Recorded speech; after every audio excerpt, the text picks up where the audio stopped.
तो guys Wikipedia channel में आपका स्वागत है। मैं विपुल जैन आज आपको बताने जा रहा हूँ 100% sure success NCERT based exam time में ऐसे क्वेश्चन जो परीक्षा फल में आ सकते हैं।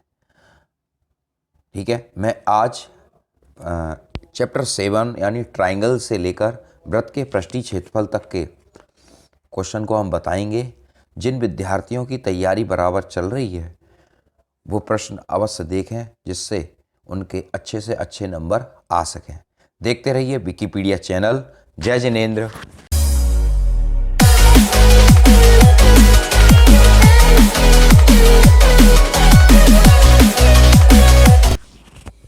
जय जिनेंद्र फ्रेंड्स, यहाँ देखिए मैंने कुछ क्वेश्चन यहाँ पर तैयार करे हैं। ट्राइंगल से हम आपको बता रहे हैं, पिछली वीडियो में भी मैंने ट्राइंगल के कुछ प्रश्नों को उठाया था, यहाँ पर भी हम ट्राइंगल की बात कर रहे हैं। और ये प्रश्न उन विद्यार्थियों के लिए खासकर मैंने बनाए हैं जिनकी तैयारी बराबर सुचारू रूप से चल रही है। बस वो मेरे क्वेश्चन को यहाँ देखते चलें कि कौन से क्वेश्चन में उनको प्रॉब्लम हो रही है। ठीक है, बाद बाकी सारे क्वेश्चन एनसीईआरटी से ही लिए हुए हैं। तो आप इन प्रश्नों को जल्द से जल्द पूरी वीडियो को आप इन प्रश्नों को जल्द से जल्द देखें और वीडियो को पूरा देखें जिससे आपका कोई क्वेश्चन छूट ना जाए। मैंने बहुत ही अपने अथक प्रयास से ये क्वेश्चन आपके सामने मैं रख रहा हूँ। तो आप देखिए इन प्रश्नों को। देखिए यहाँ पर जो क्वेश्चन है, समानुपातिका प्रमेय थेल्स थ्योरम है। मैं फिर से ये बता रहा हूँ क्योंकि मैं ट्राइंगल के कुछ क्वेश्चन मेरी पिछली वीडियो में रह गए थे। तो यहाँ पर देखिए समानुपातिका ये मैंने आपको बता दिया था, थेल्स थ्योरम है। और ये समरूपता की कसौटी है। यदि दो त्रिभुजों के कोण समान है तब दोनों त्रिभुज समरूप होते हैं। ठीक है, दो त्रिभुज समरूप त्रिभुजों के क्षेत्रफल का अनुपात उनकी संगत भुजाओं के वर्गों के अनुपात के बराबर है। ठीक है, यदि त्रिभुज ABC एक समकोण त्रिभुज है, C पर समकोण है, माना BC बराबर A, CA बराबर B और AB बराबर C है। यदि AB पर C से लंब की लंबाई P है तो सिद्ध करो 1/P² बराबर A² प्लस 1/B²। ठीक है, अगला क्वेश्चन है, एक समबाहु त्रिभुज में भुजा BC बिंदु D पर समद्विभाजित है, BD बराबर 1/3 BC तो सिद्ध करो 9AD² बराबर 7AB²। देखिए ट्राइंगल वाले चैप्टर में एग्जाम्पल है, बहुत ही खासकर इम्पोर्टेंट प्रश्न है, आप इसे अवश्य लगाएं। ये मेरे हिसाब से एग्जामिनेशन में आपको मिल सकता है। अगला क्वेश्चन है, दो समरूप त्रिभुजों के क्षेत्रफलों का अनुपात 49:25 है, उनकी संगत भुजाओं में अनुपात क्या होगा। ये प्रश्न मल्टीपल चॉइस क्वेश्चन में आता है। ठीक है, ये आप अवश्य कर लें। ऐसे क्वेश्चन 3-4 हैं, कभी क्षेत्रफलों का अनुपात पूछा जाता है तो कभी संगत भुजाओं का अनुपात। ठीक है, अगले क्वेश्चन है ट्राइंगल के। देखिए यहाँ पर देखिए ये सारे प्रश्न आपको एग्जाम्पल में मिल जाएंगे एनसीईआरटी बुक में। आप बिल्कुल परेशान नहीं होइए, लेकिन इन प्रश्नों को एक बार दोहरा लीजिए अगर आपने नहीं दोहराए हैं, क्योंकि कल आपका एग्ज़ाम है। मेरी शुभकामनाएं आपके साथ हैं। आप बिल्कुल भी ना घबराएं अपने पेपर को लेकर, आपके पेपर अच्छे से अच्छे जाएंगे। ठीक है, अगला क्वेश्चन है, ट्राइंगल ABC का कोण एक समकोण है तथा भुजाएं CA तथा CB के मध्य बिंदु क्रम से L और M है तो सिद्ध करो 4BL² प्लस CM² और 5BC²। ठीक है, यदि एक त्रिभुज की भुजाएं CA और CB के मध्य बिंदु क्रम से P और Q हैं तो त्रिभुज C पर समकोण है, सिद्ध करो 4AQ² और 4AC² प्लस BC², 4BP² और 4BC² धन AC²। ये इसका मैंने डायग्राम आपके सामने रख दिया है। ठीक है, जिन बच्चों की तैयारी अच्छे से चल रही है वो इन प्रश्नों को अवश्य देख लें। मेरे हिसाब से उनने करे होंगे, बस मेरे वो गैस क्वेश्चन को देख लें जिससे उनके अच्छे से अच्छे नंबर आ सकें। यदि त्रिभुज ABC एक समकोण त्रिभुज है, यह B पर समकोण है, यदि त्रिभुज BC का यदि बिंदु D BC का मध्य बिंदु है तो सिद्ध करो AC² बराबर 4AD² माइनस 3AB²। अगला क्वेश्चन है, त्रिभुज PQR में QM परपेंडिकुलर है PR तथा PR² माइनस PQ² बराबर QR² तो सिद्ध करो QM² बराबर PM इंटू MR। देखिए नेक्स्ट क्वेश्चन जो लास्ट क्वेश्चन इसमें बनाया है, ये सारे क्वेश्चन आपको एनसीईआरटी में मिल जाएंगे। आप बिल्कुल भी नहीं परेशान होइए, मैं बार बार यही बात आपसे कह रहा हूँ। त्रिभुज ABC में यदि AP परपेंडिकुलर BC है तथा AC² बराबर BC² माइनस AB² तब सिद्ध करो PA² बराबर PB इंटू CP। इस तरह से चित्र बनेगा और आपको ये सारे प्रश्न मिल जाएंगे। अगला चैप्टर मैं आपको बताने जा रहा हूँ अगला चैप्टर जो सर्किल है, सर्किल के क्वेश्चन कुछ इस तरीके से हैं। ये प्रश्न आपका एनसीईआरटी का ही है। सिद्ध कीजिए किसी वृत्त के परिघ समांतर चतुर्भुज समचतुर्भुज होता है। ये इस तरह का सर्किल है। ये इसके बाह्य बिंदु हैं जो इसको टच स्पर्श कर रहे हैं, ठीक है। ये P Q R S A इसके मध्य बिंदु हैं जो इस वृत्त को स्पर्श करते हुए जाते हैं। ये परिघ समांतर चतुर्भुज समचतुर्भुज होता है। बहुत अच्छी थ्योरम है। संलग्न चित्र में बाह्य बिंदु P से दो स्पर्शी P और PV सी डी एक दूसरी स्पर्शी है जो वृत्त को बिंदु Q पर स्पर्श करती है। यदि PA बराबर 12 सेमी, QC QD बराबर 3 सेमी है तो बिंदु Q पर स्पर्श करती है, तब PC धन PD का मान ज्ञात करो। ये इस तरह का चित्र ये बनाया है हमने, आप इसको देख लीजिए किस तरीके से तैयार होगा। अगला क्वेश्चन है, दिए गए चित्र में O केंद्र वाले वृत्त के किसी बिंदु P पर TPTDS एक स्पर्शी है। यदि एंगल APT बराबर 65 डिग्री, APT आप देख लीजिए APT 65 डिग्री है। देखिए ये 90 डिग्री वैसे बन रहा है। देखिए किसी भी स्पर्शी पे तो ये कितना बचेगा, 25 डिग्री बचेगा, ठीक है। ये भी 25 हो जाएगा, ये भी 25 हो जाएगा और ये बीच का हम निकाल लेंगे। त्रिभुज के तीनों कोणों का योगफल 180 होता है, तो 25 25 हो गए 50, 180 में से 50 निकाले, ये 130 आएगा ये वाला, ठीक है। अगला क्वेश्चन है, 5 और 3 सेंटीमीटर त्रिज्या वाले दो संकेंद्री वृत्त। संकेंद्री होता है, संकेंद्री का मतलब होता है कि जिसका एक ही केंद्र हो, एक ही केंद्र होकर उसकी त्रिज्या कितनी अलग अलग हो सकती है, लेकिन उसका एक ही केंद्र, संग माने एक केंद्र होता है जिसका, उसे कहते हैं संकेंद्री। 5 और 3 सेंटीमीटर त्रिज्या के दो संकेंद्री वृत्त बड़े वृत्त की उस जीवा की लंबाई ज्ञात करो जो छोटे वृत्त को स्पर्श करते हैं, ठीक है। ये संकेंद्री जिसका एक है, ये इसकी रेडियस हो गई, एक दूसरा वृत्त ये खिंच गया। 5 और 3 यानी इसमें पाइथागोरस थ्योरम आपको लगानी है, ठीक है। एक चतुर्भुज ABCD की भुजाओं को क्रम से PQRS पर स्पर्श करती सिद्ध कीजिए वृत्त के परिगत बनी चतुर्भुज की आमने सामने की भुजाएं केंद्र पर संपूरक कोण बनाती हैं। केंद्र पर संपूरक कोण बनता है, एक कोटिपूरक कोण होता है, एक संपूरक कोण होता है। कोटिपूरक कोण का योगफल 90 अंश होता है और संपूरक कोण का योगफल 180 अंश होता है। संपूरक को सप्लीमेंट्री कहते हैं और कोटिपूरक को कम्प्लीमेंट्री, ठीक है। इस तरह से ये सारे ट्राइंगल आपस में जुड़ेंगे और इनका योगफल 360 होता है और ये आपस में बराबर होंगे। सर्वांग सम की थ्योरम लगाकर इसे प्रश्न को सॉल्व करना है। 4 सेमी त्रिज्या वाले एक वृत्त के परिगत एक त्रिभुज ABC इस प्रकार खींचा गया कि एक रेखाखंड BD और DC की लंबाई क्रम से 8 सेमी और 6 सेमी है। भुजा AB और AC ज्ञात करिए। ये एक वृत्त है जिसके अंत वृत्त खींचा गया ट्राइंगल के अंदर, ठीक है। ये 6 है और ये 8 है, यानी ये वाली भुजा और ये भुजा, यहाँ पर कोई नाम दे देते हैं P और यहाँ पर दे देते हैं Q, तो BP बराबर हो जाएगा BD। ये 6 है तो ये भी 6 होगी, ये 8 है तो ये भी 8 होगी, ठीक है। आगे का प्रश्न आप करिए, ठीक है, आ जाएगा आपको अच्छे से। अगला क्वेश्चन है, देखिए यहाँ पर ये बहुत अच्छा प्रश्न है, इंपॉर्टेंट प्रश्न है। अगर वृत्त का रेखा XY तथा X', O केंद्र वाले किसी वृत्त पर दो समांतर स्पर्श रेखाएं हैं और स्पर्श बिंदु C पर स्पर्श रेखाएं AB, XY को A तथा X', को बिंदु B पर प्रतिच्छेद करती है। सिद्ध करो एंगल AOB बराबर 90 अंश। AOB ये O है, ये 90 है, ठीक है। अगला प्रश्न देखिए, एक बिंदु Q से एक वृत्त की स्पर्श रेखा की लंबाई 24 सेमी है। बिंदु Q की केंद्र से 25 सेमी है। वृत्त की त्रिज्या ज्ञात करो, ठीक है। वृत्त की त्रिज्या में ज्ञात करनी है यहाँ पर, ठीक। नेक्स्ट चैप्टर देखिए। यहाँ पर देखिए रचनाओं के अंदर मुझे 2-3 प्रश्न समझ में आए। ये प्रश्न आप अच्छे से कर लीजिए। रचनाओं का जो चैप्टर है, देखिए जो रचना का क्वेश्चन है वो 4 अंक का आ रहा है, तो आप बिल्कुल भी परेशान नहीं होइए। यहाँ पर 3 क्वेश्चन मैंने छाट के लिखे हैं। एक रेखाखंड में दिए गए अनुपात, ये देखिए अनुपात दिया जाएगा और वो चाप लगाते हैं एक निश्चित दूरी से प्रकाल में भरकर। अगला क्वेश्चन है, दिए गए त्रिभुज के समरूप त्रिभुज।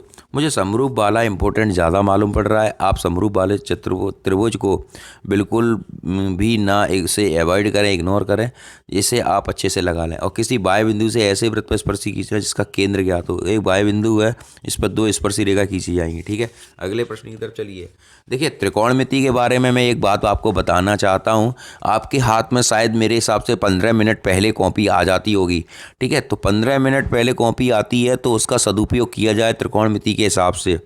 आप त्रिकोणमिति की टेबल 0 से 90 डिग्री तक के एंगल को आप अच्छे से बना लेते होंगे। तो 0 से 90 डिग्री के एंगल को आप सबसे पहले बनाएं। 0 से 90 डिग्री के मतलब टेबल को sine cos tan sec cosec cot को आप अपनी सबसे लास्ट पेज पर, कॉपी के सबसे लास्ट सेकंड लास्ट पेज पर उस त्रिकोणमिति टेबल को बना लें, जिससे आने वाले जो सवाल हैं वो आपसे हो सकें।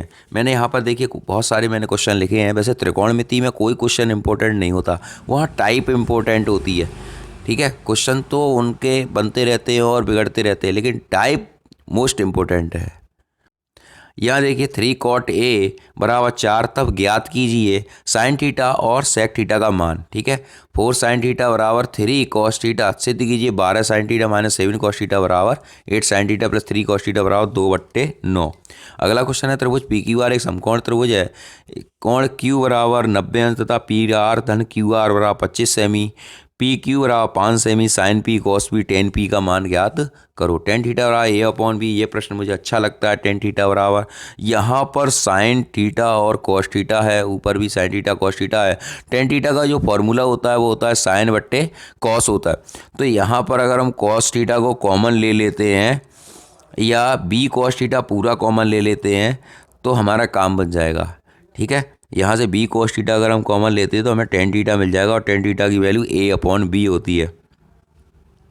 ठीक है, सिद्ध करो 1 माइनस साइन 60 बट्टे कॉस 60 बराबर 1 माइनस टेन 30 बट्टे 1 प्लस टेन 30। ये RHS LHS करके हमें सॉल्व करना है इसको। अगला क्वेश्चन है cos theta minus sine theta बट्टे cos theta plus sine theta बराबर 1 माइनस √3 बट्टे 1 प्लस √3। ठीक है, अगला क्वेश्चन है, देखिए यहाँ पर जो √3 आ रहा है वो टेन की फॉर्म को हमें दर्शा रहा है। तो यहाँ पर हम इसको सॉल्व करेंगे। अगर हम करते हैं इसको सॉल्व, तो सबसे पहले साइन कॉस थीटा को कॉमन ले लो। कॉस थीटा अगर कॉमन लेते हैं तो 1 माइनस टेन थीटा बट्टे 1 प्लस टेन थीटा आता है, और ये है टेन 60 की वैल्यू। तब ये सॉल्व क्वेश्चन होगा कॉस A माइनस बी बराबर cos A cos B plus sine A sine B। ये formula cos A minus B का है। यहाँ पर कॉस 15 डिग्री की वैल्यू निकालनी है। तो कॉस 15 डिग्री की वैल्यू जब निकलेगी तो जब कॉस 60 में से 45 को आप घटाओगे, यानी कॉस 60 माइनस 45 लिखोगे। कॉट 50 बट्टे टेन 40। ये क्वेश्चन मुझे बहुत अच्छा लगता है, मैं इसे लगातार इम्पोर्टेंट की श्रेणी में रखता हूँ, क्योंकि ये क्वेश्चन 1 नंबर की श्रेणी में आ जाता है। अगला क्वेश्चन है 1 माइनस कॉस थीटा बट्टे sine theta plus 1 sign theta बट्टे 1 माइनस कॉस थीटा बराबर 2 कोसेक थीटा। ठीक है, cosec square theta minus 1 sec square theta minus 1 बराबर 1। अगला क्वेश्चन में चलता हूँ। यहाँ पर देखिए अगले क्वेश्चन में क्या लिखा है। अगला क्वेश्चन है sec square theta minus 1 sec square theta cosec square theta cosec square theta minus 1 sec square theta minus 1 बराबर 1। ठीक है, यहाँ पर cosec square theta minus 1 sec square theta minus 1 क्या होता है, ये फॉर्मूले सब मैंने आपको बताए हैं। मैं आपको माइनस टेन स्क्वायर थीटा और यहाँ पर कॉट स्क्वायर थीटा आएगा, और जिससे आपस में वो कट जाएगा और 1 आएगा। ठीक है, 1 माइनस साइन थीटा बट्टे 1 प्लस साइन थीटा बराबर sec theta minus tan theta का whole square. 1 minus cos theta बट्टे साइन थीटा बराबर साइन थीटा बट्टे 1 प्लस कॉस थीटा। अगला क्वेश्चन है sine theta minus cos theta into cot theta plus tan theta बराबर sec theta minus cosec theta. 1 minus tan square theta बट्टे cot square theta minus 1 बराबर tan square theta. Cosec theta plus cot theta बराबर M सिद्ध करो M square minus 1 बट्टे M square plus 1 बराबर cos theta.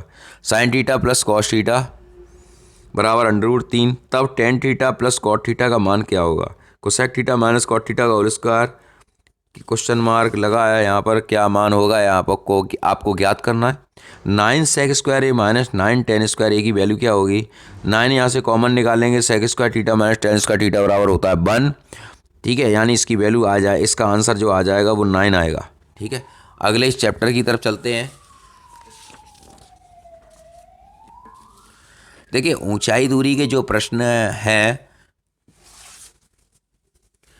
ऊंचाई दूरी के प्रश्न अच्छे प्रश्न हैं। वैसे मुझे सबसे अच्छा प्रश्न अगर इस चैप्टर के इस क्लास में लगता है तो वो आंधी के पेड़ वाला लगता है। उस प्रश्न को आप ना छोड़ें, वो अच्छा प्रश्न है। एक पहाड़ की चोटी से टावर के पाद का उन्नयन कोण 60 अंश है। टावर के सिर से पहाड़ के पाद का उन्नयन कोण 30 अंश है। यदि टावर की ऊंचाई 50 मीटर है तो पहाड़ की ऊंचाई ज्ञात करो। ठीक है, अगला क्वेश्चन है, किसी वृक्ष जिसकी ऊंचाई 15 मीटर है ऊपरी भाग टूटकर पृथ्वी से जा लगा। ये प्रश्न मुझे बहुत अच्छा लगता है। पृथ्वी से 60 का कोण बनाता है। पृथ्वी से कितनी ऊंचाई पर वृक्ष टूटा है। अगला प्रश्न है 1500√3। ये प्रश्न बहुत बार आया है। इस प्रश्न को ना छोड़े, अच्छे से करें। 1500√3 किलोमीटर नियत ऊंचाई पर उड़ते हुए एक वायुयान का बिंदु ए से उन्नयन कोण 60 अंश था। 15 सेकंड बाद उन्नयन कोण 30 अंश हो जाता है। वायुयान की गति याद करो। देखिए, ये सारे क्वेश्चन मैं जो लिख रहा हूँ ये मैंने प्राइवेट पब्लिकेशन की पुस्तक से निकाले हैं। ठीक है, यह आपको एनसीईआरटी में भी मिल जाएंगे मेरे हिसाब से। एक मीनार की आधार से जाती हुई एक रेखा की दूरियां ए और बी हैं। दो बिंदुओं से मीनार की चोटी का उन्नयन कोण एक दूसरे के कोटिपूरक है। कोटिपूरक मैंने अभी बताया था कि 90 अंश के कोण को कोटिपूरक कहते हैं। सिद्ध कीजिए मीनार की ऊंचाई √AB है। यदि ए बराबर 18 बी बराबर 32 तो मीनार की ऊंचाई याद करो। देखिए, यह कितनी बार आ चुका है ये प्रश्न। 2004, 2007, 2012, 2014, 2015 और 2019 में लगातार अपनी पोजीशन को बनाए हुए है। तो इस प्रश्न को ना छोड़िए, शायद 2020 में आपको भी दिखाई दे जाए। सूर्य के प्रकाश में 45 मीटर ऊंची मीनार की छाया 45√3 मीटर है। सूर्य का उन्नयन कोण क्या होगा? ठीक है, मीनार की छाया नीचे आएगी और ऊपर 45 से 45 1/√3 आएगा। 1/√3 10 की वैल्यू में 10 30 का मान होता है। 60 मीटर ऊंची एक इमारत को एक टावर के शीर्ष व पाद पर अवनमन कोण कौन सा 30 डिग्री और 60 डिग्री है। सिद्ध कीजिए टावर की ऊंचाई 40 मीटर हमें यह निकालनी है। अगले प्रश्न की तरफ चलते हैं। अगला प्रश्न है, क्षैतिज तल में स्थित एक बिंदु से मीनार के शीर्ष का उन्नयन कोण 5/8 है। मीनार की ओर 4 मीटर चलने पर उन्नयन कोण की स्प्रज्या 5/2 है। सिद्ध करो मीनार की ऊंचाई 20 मीटर है। अगला प्रश्न है, 7 मीटर ऊंचे भवन के शिखर से एक केबल टावर के शिखर का उन्नयन कोण 60 अंश है। यदि इसके पाद का अवनमन कोण 45 डिग्री हो तो टावर की ऊंचाई ज्ञात करो।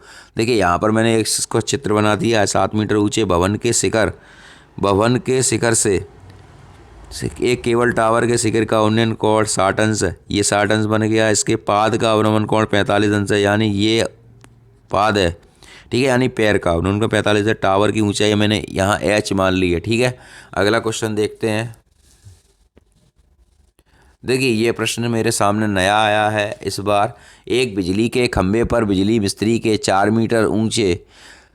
मीटर ऊंचे खंभे खराबी की मरम्मत करनी है। यह कार्य करने के लिए उसे खंभे के शिखर से 1.3 मीटर ऊंचे एक बिंदु तक पहुंचना है। यहां तक पहुंचने के लिए प्रयुक्त सीढ़ी की लंबाई कितनी होगी? 36 से 60 अंश के कोण पर झुकाने पर वह अपेक्षित स्थिति तक पहुंच जाए। ठीक है, अगले प्रश्न की तरफ चलते हैं। अगला चैप्टर है हमारा वृत्तों से संबंधित क्षेत्रफल। देखिए, यहाँ पर जो एक क्वेश्चन रिजर्व है पहले से, वो मैं आपको बता दूँ। त्रिज्या खंड का क्षेत्रफल πr² θ/360 होता है। और ये क्वेश्चन 101% आपको अपनी एग्जामिनेशन पेपर में मिल जाएगा। ठीक है, अगला एक प्रश्न है, वृत्तों संबंधित क्षेत्रफल। एक वृत्त का चतुर्थांश का क्षेत्रफल ज्ञात करो जिसकी परिधि 22 सेमी है। ठीक, 14 सेंटीमीटर त्रिज्या तथा 45 डिग्री वाले वृत्त के त्रिज्या खंड का क्षेत्रफल ज्ञात करो। एक घड़ी की मिनट की सुई की लंबाई 14 सेंटीमीटर है। इस सुई द्वारा 5 मिनट में रचित क्षेत्रफल ज्ञात करो। एक वृत्त की त्रिज्या 21 सेमी है तथा एक चाप द्वारा वृत्त के केंद्र पर बनाया गया कोण 60 अंश है। तो क्या होगा? चाप की लंबाई, चाप द्वारा बने त्रिज्याखंड का क्षेत्रफल, चाप की जीवा द्वारा बने वृत्तखंड का क्षेत्रफल, ये सारी चीज़ें हमें निकालनी है। ठीक है, छायांकित भाग का क्षेत्रफल ज्ञात करो। चारों कोने पर वृत्त का चतुर्थांश है और केंद्र में एक वृत्त भी है। तो यहाँ पर सबसे पहले क्या निकालेंगे? चारों कोने का निकालेंगे। 4 कोने मिलकर एक वृत्त बन जाता है और एक वृत्त यानी 2 वृत्त हो गए। और आयत के क्षेत्रफल में से ये सारी चीज़ें घटा देंगे। ठीक है, अगला प्रश्न देखिए। दिए गए चित्र में POQRP एक 3.5 सेंटीमीटर त्रिज्या वाले एक केंद्र O के साथ एक वृत्त एक चतुर्थांश को दर्शाता है। छायांकित भाग का क्षेत्रफल ज्ञात करो। देखिए, यहाँ पर ये आपको दिखाई दे रहा है, ये वाला हिस्सा मांग रहे हैं। तो ये पहले एक हिस्सा निकालेंगे वृत्तखंड का, एक हिस्सा निकालेंगे और उसमें से ट्राइंगल को घटाएंगे, जिससे ये हमें प्राप्त हो जाएगा। अगला प्रश्न है 20 मीटर, 34 मीटर तथा 42 मीटर भुजाओं वाले 20 मीटर, 34 मीटर और 42 मीटर भुजाओं वाले एक त्रिभुजाकार मैदान के तीनों कोणों पर 3 घोड़े 7 मीटर लंबी रस्सी से बांध दिए जाते हैं। ज्ञात करो मैदान के कितने क्षेत्र को घोड़े द्वारा चरा जा सकता है। यही है भी ज्ञात करो कि मैदान का कितना भाग बिना घेरे बचेगा, यानी बिना चरे बचेगा। देखिए, यहाँ पर जो 3 घोड़े यहाँ पर बंधे हुए हैं, मैं आपको थोड़ा सा हिंट दे दूँ जिससे आपको प्रॉब्लम ना हो, क्योंकि ये आपकी पुस्तक में क्वेश्चन नहीं है। मैं यहाँ पर बता दूँ कि देखिए, यहाँ पर 3 घोड़े बंधे हुए एक ट्राइंगल के, और जिनकी लंबाई 7 मीटर है, यानी जिनकी रस्सी की लंबाई कितनी है? 7। सब तरफ साथ साथ है, ठीक है। अब यहाँ पर आपको करना क्या है, पाई आर स्क्वायर थीटा 1 बट्टे 360, पाई आर स्क्वायर थीटा 2 बट्टे 360, पाई आर स्क्वायर थीटा 3 बट्टे 360, इन तीनों की वैल्यू को रखेंगे तो त्रिभुज के तीनों कोणों का योगफल 360 होता है। तो theta 1 plus theta 2 plus theta 3 बराबर 360, और 360 ये हो गया। फिर इसके बाद आर की वैल्यू कितनी है, 7 मीटर है, तो 7 मीटर रखेंगे, ठीक है। और तो कुछ रखना नहीं, और थीटा 1 थीटा 2 थीटा 3 यानी तीनों कोणों का योगफल 180 अंश होता है, तो 180 रख देंगे, जिससे प्रश्न सॉल्व हो जाएगा। फिर इसके बाद त्रिभुज का क्षेत्रफल निकालेंगे, तो S minus A S minus B S minus C under root में रखकर उसकी वैल्यू को ज्ञात करेंगे। अगले प्रश्न की तरफ चलते हैं। और फिर इसके बाद त्रिभुज के क्षेत्रफल में से ये चरे हुए भाग का क्षेत्रफल घटा देंगे, जिससे हमें बिना चरे हुए भाग का क्षेत्रफल प्राप्त हो जाएगा। नेक्स्ट चैप्टर है पृष्ठीय क्षेत्रफल और आयतन। लिखा है दो घनों जिनके प्रत्येक का आयतन 64 सेंटीमीटर। अगला चैप्टर है पृष्ठीय क्षेत्रफल और आयतन। यहाँ पर मैंने कुछ क्वेश्चनों को लिया है। दो घनों जिनमें से प्रत्येक का आयतन 64 सेंटीमीटर क्यूब है के किनारे आपस में मिले हुए हैं, इससे प्राप्त घनाभ का पृष्ठीय क्षेत्रफल का आयतन ज्ञात करो। ये क्वेश्चन हो गया। दो घन आपस में मिले हुए हैं, एक ये हो गया और एक ये हो गया, तो इसकी लंबाई बढ़ जाएगी, लेंथ बढ़ जाएगी, मोटाई और ऊंचाई एक समान रहेगी, ठीक है। अगला क्वेश्चन है एक खोखले गोले के अंत्य और बाह्य त्रिज्याएं क्रमशः 3 सेंटीमीटर और 5 सेंटीमीटर गोले को पिघलाकर 8/3 सेंटीमीटर ऊंचा एक ठोस बेलन के रूप में बनाया जाता है। बेलन का व्यास और वक्र पृष्ठीय क्षेत्रफल ज्ञात करो, ठीक है। अगला क्वेश्चन है एक तंबू 4.2 मीटर व्यास तथा 4 मीटर ऊंचाई वाले एक बेलन के आकार का है, जिस पर एक समान आधार का एक शंकु अध्यारोपित है। शंकु की ऊंचाई 2.8 मीटर है तथा इस तंबू को बनाने में प्रयुक्त कैनवास का क्षेत्रफल ज्ञात करो, जहां 100 रुपये प्रति मीटर स्क्वायर की दर से प्रयुक्त कैनवास की लागत ज्ञात करो। मैं आप यहाँ पर एक क्वेश्चन के बारे में बता दूं, ये बहुत महत्वपूर्ण बात जो मैं आपको बताने जा रहा हूँ। देखिए, कभी भी इस तरह के क्वेश्चन आए, आयतन निकालना है तो आयतन वहाँ निकाला जाता है जहाँ किसी वस्तु में लिक्विड नापा जा, मतलब लिक्विड दिया हो, तेल भरा जा रहा हो, दूध भरा जा रहा हो किसी बर्तन के अंदर, तो वहाँ आयतन निकालते हैं। और किसी वस्तु पर कपड़ा लपेटा जा रहा हो, कैनवास लपेटा जा रहा हो, कवर चढ़ाया जा रहा हो, तो उसका वक्र पृष्ठ निकालते हैं। अब यहाँ पर कैनवास निकाला जा रहा है तो इसका वक्र पृष्ठीय क्षेत्रफल निकाला जाएगा। अगला क्वेश्चन है एक ठोस खिलौने का एक सिरा अर्धगोलाकार तथा दूसरा सिरा शंकु के आकार का है। इसके बीच का भाग लंबवती बेलनाकार है। उनका उभयनिष्ठ व्यास 4.2 सेंटीमीटर है। बेलनाकार तथा शंकुआकार भाग की ऊंचाई 12 सेंटीमीटर 7 सेंटीमीटर। ठोस के खिलौने का आयतन ज्ञात करो। देखिए, यहाँ पर तंबू का जो क्वेश्चन है, जिस पर ऊपर एक बेलनाकार है, नीचे का हिस्सा ये मैंने चित्र बनाया और ऊपर शंकुआकार है, ठीक है। ऐसा ही यहाँ पर एक अगला क्वेश्चन है एक ठोस खिलौना एक सिरा अर्धगोलाकार तथा दूसरा सिरा शंकु के आकार का है। बीच का भाग लंबवती बेलनाकार है तथा उनका उभयनिष्ठ व्यास 4.2 सेंटीमीटर है। बेलनाकार तथा शंकुआकार भागों की ऊंचाई 12 सेंटीमीटर और 7 सेंटीमीटर है। ठोस के खिलौने का आयतन ज्ञात करो। देखिए, यहाँ पर है एक बेलनाकार है, ऊपर शंकु लगा है और आधा नीचे कटोरा लगा है, यानी आधा अर्धगोला लगा है। इस तरह से सभी का हमें वॉल्यूम निकालना है। शंकु का वॉल्यूम अलग निकलेगा, बेलन का अलग निकलेगा और अर्धगोले का अलग निकलेगा, ठीक है। ये मैंने छिन्नक का एक क्वेश्चन यहाँ पर देखिए, एक शंकु का है ऊंचाई 2.4 सेंटीमीटर और व्यास 1.4 सेंटीमीटर वाले एक ठोस बेलन में से इसी ऊंचाई और इसी व्यास वाला एक शंकुआकार खोल काट दिया जाता है। शेष बचे ठोस का निकटतम वर्ग सेंटीमीटर कुल पृष्ठीय क्षेत्रफल में ज्ञात करो। अगला क्वेश्चन है एक बाल्टी जिसकी ऊंचाई 16 सेंटीमीटर है, जो एक धातु की चादर से एक लंबवृत्तीय शंकु के छिन्नक के रूप में बनी है, जिसका निचला और ऊपरी सतहों की त्रिज्या क्रम से 8 और 20 सेंटीमीटर है। बाल्टी को बनाने में लागत क्या आई है? यदि प्रयुक्त वस्तु धातु की लागत ₹15 प्रति 100 सेंटीमीटर स्क्वायर है। देखिए छिन्नक से मैंने एक ही क्वेश्चन लिया है, तो इस क्वेश्चन को आप अवश्य लगा लें। सांख्यिकी की बात रहेगी, सांख्यिकी के जो क्वेश्चन है उसमें समांतर माध्य, माध्यिका और बहुलक के मैंने कई क्वेश्चन डाल रखे हैं, इसलिए मैंने सांख्यिकी और प्रायिकता के क्वेश्चन नहीं बनाए हैं। तो आप इन प्रश्नों को लगाइए, जैसे आपकी तैयारी बहुत अच्छी हो चुकी होगी, फिर भी आप इन प्रश्नों में देख लीजिए कि कौन से प्रश्न में मुझे डाउटफुल लगता है और इन प्रश्नों को आप अगेन दोबारा से लगा लीजिए। एक बात और बताना रह गया, आपका पेपर अच्छा हो, शुभ हो, ठीक है। बेस्ट ऑफ लक एग्जामिनेशन के लिए। जय जिनेंद्र। देखते रहिए विकिपीडिया चैनल। जय जिनेंद्र, जय हिंद, जय भारत।